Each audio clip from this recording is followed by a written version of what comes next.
오늘 우리가 읽은 아가서는 솔로몬이 기록한 아름다운 사랑의 시입니다. 모두 8장밖에 안 되는 짧은 책이지만 이 속에는 아름다운 사랑의 속상임이 담겨 있습니다. 누구와 누구의 사랑의 대화입니까? 솔로몬과 술람미 여인의 대화입니다.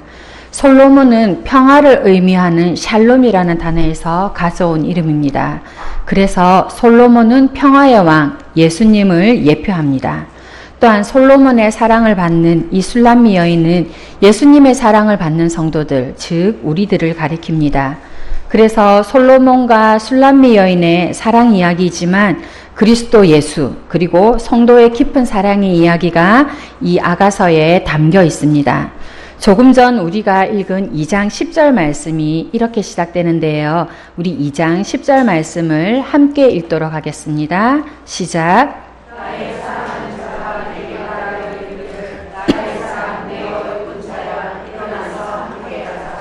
겨울도 같이 또 2절도 읽을게요. 11절도 같이 읽을게요. 시작. 비도 그쳤고 꽃이 피고 비둘기의 소리가 우리 땅에 들리는구나. 아멘. 지금 보면 이 말씀에 이렇게 되어 있습니다. 겨울이 지나고 비도 그치고 먹구름도 거치고 그리고 그 이후에 꽃이 피고 또 새들이 노래하는 계절이 왔습니다. 그리고 그들의 사랑의 동산에는 포도나무 꽃이 활짝 피어서 향기를 머금는 것이 아니라 향기를 지금 마음껏 토하고 있다고 그렇게 표현하고 있습니다. 그렇기 때문에 이제 이 포도원에는 열매만 맺히기만 하면 되는 것입니다. 열매만 풍성히 맺히면 되는 것입니다. 그런데 이 사랑의 동산, 이 포도원에 문제가 생겼습니다. 여우가 들어온 것입니다. 이 아름다운 동산에 여우가 들어와서 이 포도원 동산을 헐고 파괴하려고 합니다. 당시 이 지역에는 많은 여우들이 서식하였는데 이 여우들이 포도원에 꽃이 피는 봄에 특히 더욱 기승을 부렸다고 합니다. 비옥한 땅에는 농사를 지어야 되기 때문에 이스라엘 사람들은 경사진 이 산등성이를 힘들게 개간하여서 거기에 포도원을 만들었다고 합니다. 그런데 이렇게 힘들게 개간한 포도원에 여우들이 와서 굴까지 파놓고는 그리고는 포도줄기를 갉아먹기도 하고 포도 뿌리를 갉아먹기도 하고 심지어는 아예 포도 열매를 맺을 수 없도록 지금 향기를 내며 꽃이 피기 시작한 꽃들을 삼켜버려서 농사를 망치는 일이 많았다고 합니다. 오늘날로 말하면 이 여우는 농사를 망치는 유해동물에 속하는 것입니다. 그래서 봄이 되면 농부에게는 한 해 이 포도 농사를 위해서 또 풍성한 열매를 맺기 위해서 이 여우를 잡는 일이 대단히 중요한 일이었다고 합니다. 포도나무의 꽃이 한창 피어나는 이때에 여우를 잡아야 합니다. 포도원을 허는 여우, 꽃을 상하게 해서 거둘 열매가 없게 하는 이 여우, 성도들의 신앙을 망가뜨리는 여우를 잡아야 합니다. 우리 주님과 우리와의 관계를 망가뜨리는 여우, 우리 주님이 주신 은혜를 야금야금 갉아먹게 하는 여우, 우리 주님을 향한 믿음을 허무는 여우, 우리 주님과 함께 만들어가는 이 사랑의 동산을 망치는 여우, 그 여우를 잡아야 합니다. 그런데 말씀을 자세히 보면 그러한 여우에 대해서 큰 여우라 하지 않고 작은 여우, 새끼 여우이라고 표현하고 있습니다. 우리 15절 말씀을 읽겠습니다. 시작.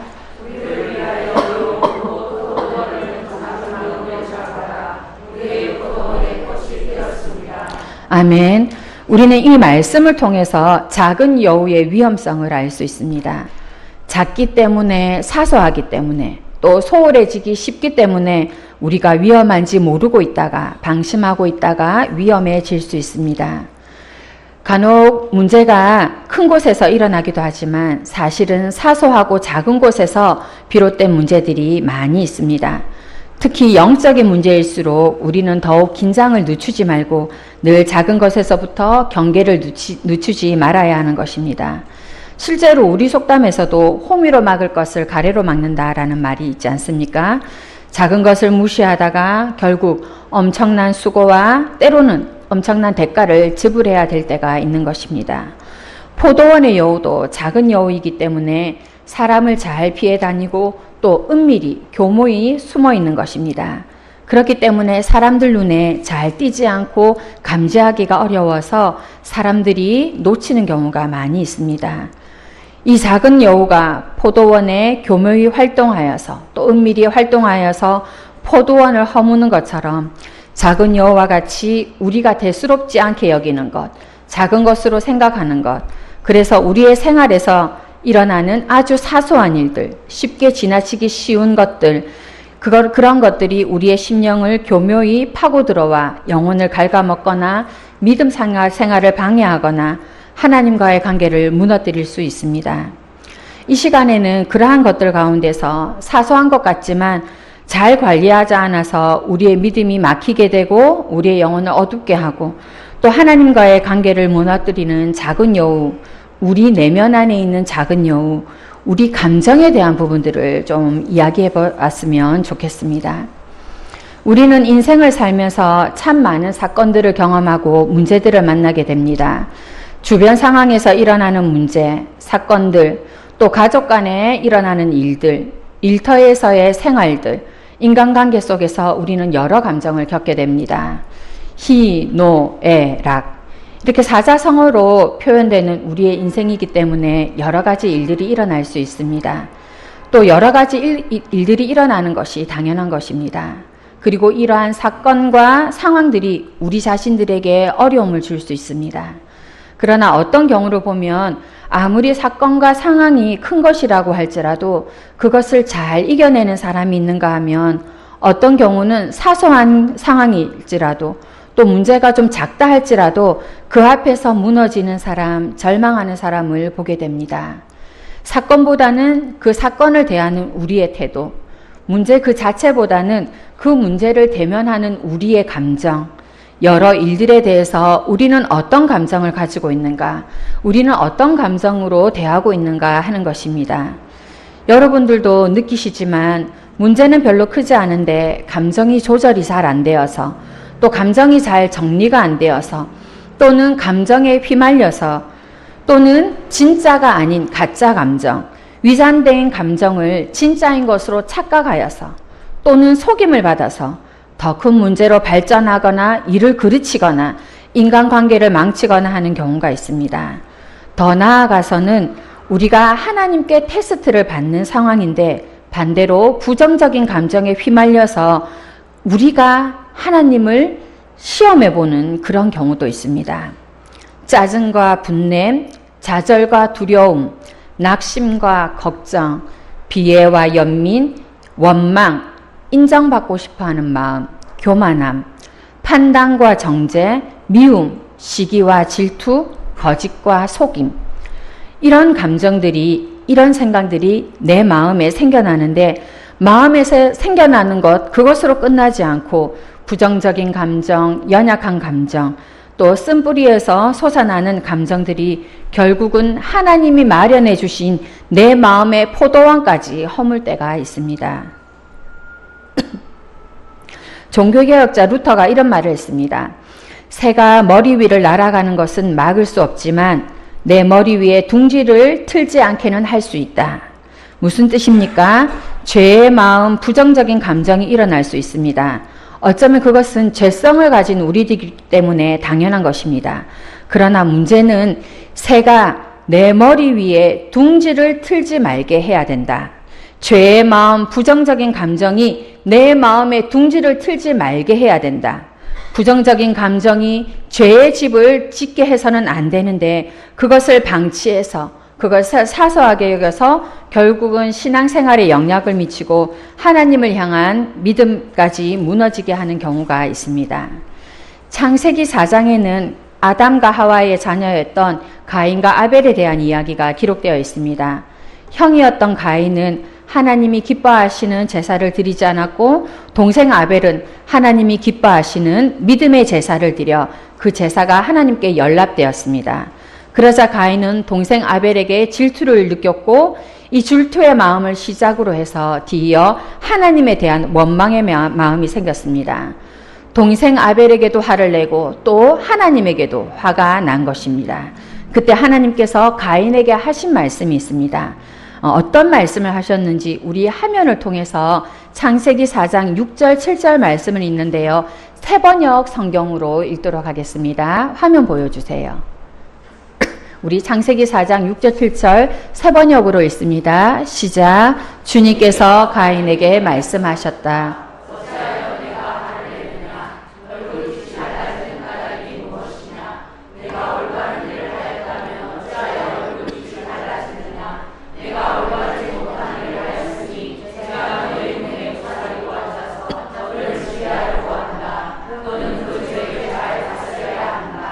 아멘. 계속해서 화면 띄워주십시오. 동생에게도 화가 나고 하나님에게도 화가 난 가인에게 하나님께서 말씀하셨습니다.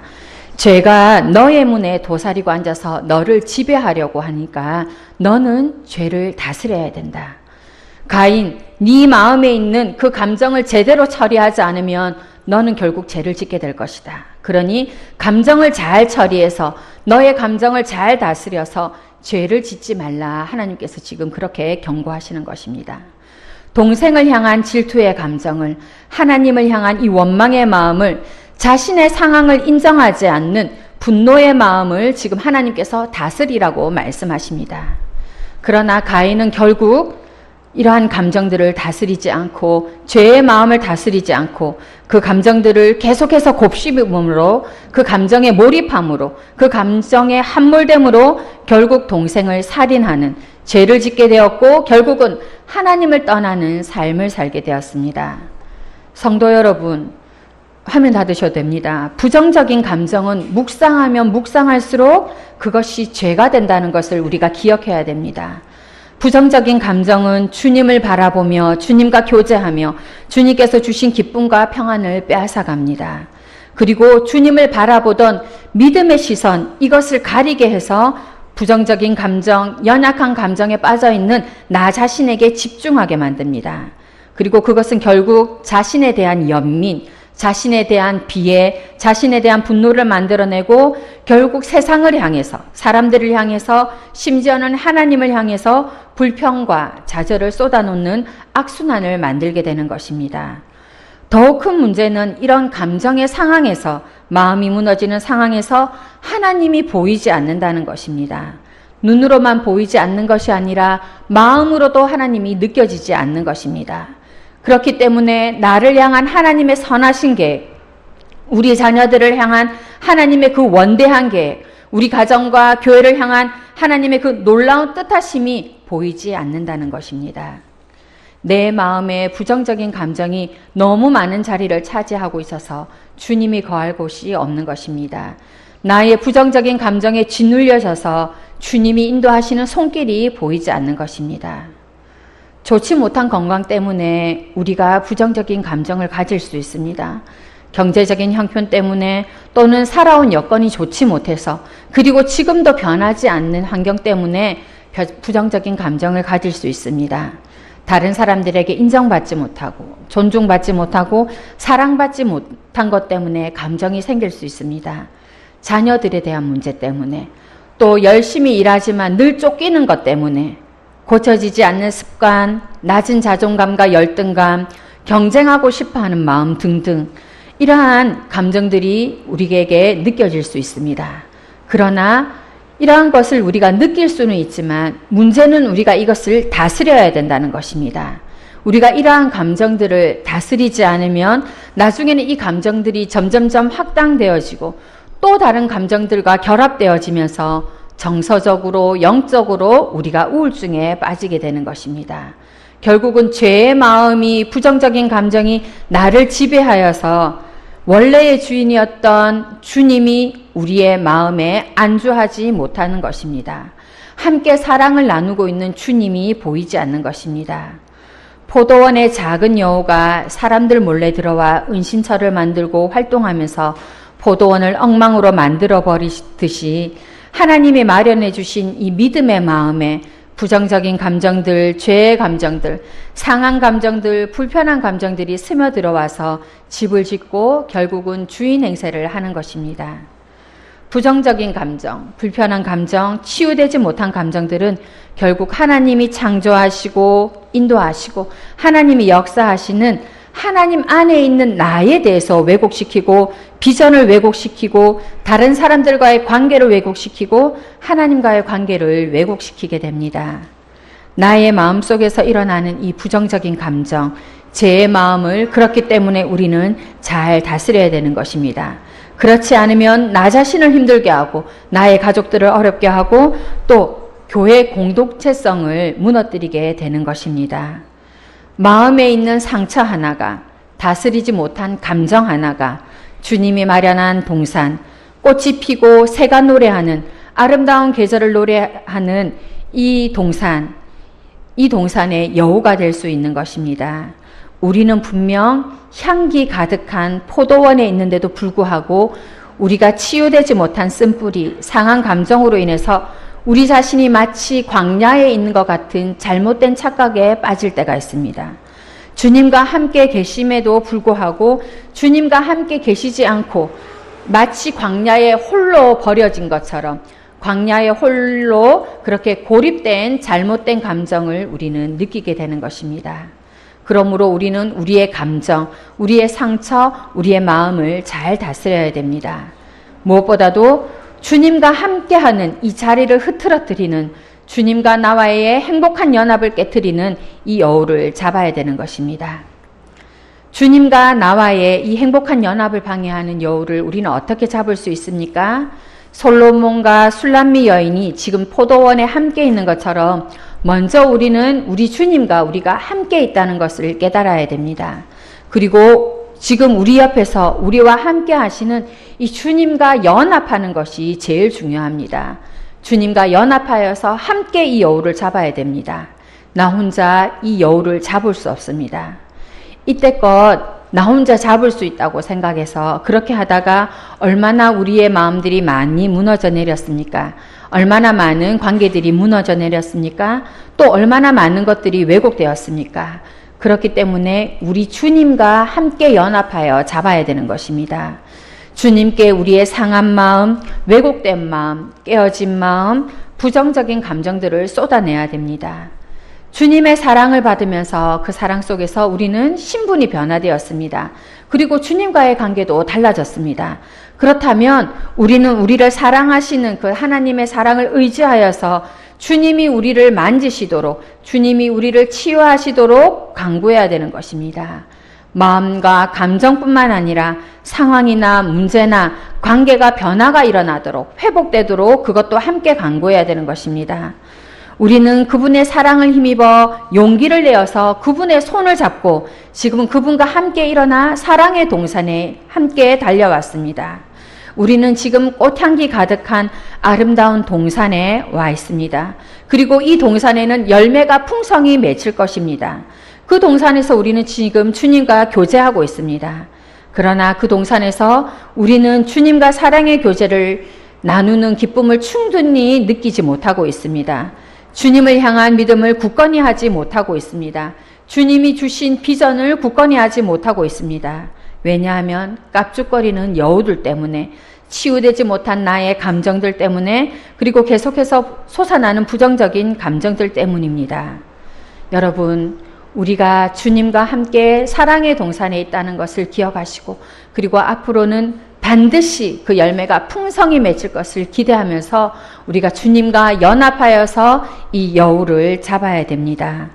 비록 주님의 사랑을 의심케 하는, 또 주님과의 만남을 불편하게 하는, 믿음을 무너뜨리는 여우들이 있지만, 주님과의 연합을 방해하는 그런 깝죽거리는 여우들이 있지만, 우리가 주님과 연합하여서 이 작은 여우들을 물리치고 주님과 함께하는 동산에서 꽃향기 맡으면서 앞으로 풍성히 맺힐 그 삶의 열매들을 기대했으면 좋겠다라는 생각이 듭니다. 기도하겠습니다. 주님, 우리에게 사랑을 주셔서 그 사랑을 힘입어 지금 주님과 함께 사랑의 동산에 있게 하심에 감사드립니다. 그러나 여러 상황들 때문에, 또 치유되지 못한 감정들 때문에, 다스리지 못한 감정들 때문에, 쓴뿌리들 때문에 지금 우리가 주님과 함께 있음을 느끼지 못하고 주님의 사랑을 느끼지 못할 때가 많이 있음을 고백합니다. 주님, 죄의 마음을 다스리게 하여 주시옵소서. 부정적인 감정들, 또 위장된 거짓 감정들을 제거하여 주시옵소서. 연약한 감정들을 치유하여 주시고 회복시켜 주시옵소서. 주님과 함께 연합하여 이 작은 여우들을 잡아서 사랑의 동산에서, 행복한 동산에서 아름다운 시간들 마음껏 누릴 수 있도록 은혜 베풀어 주시옵소서. 예수님 이름으로 기도합니다. 아멘.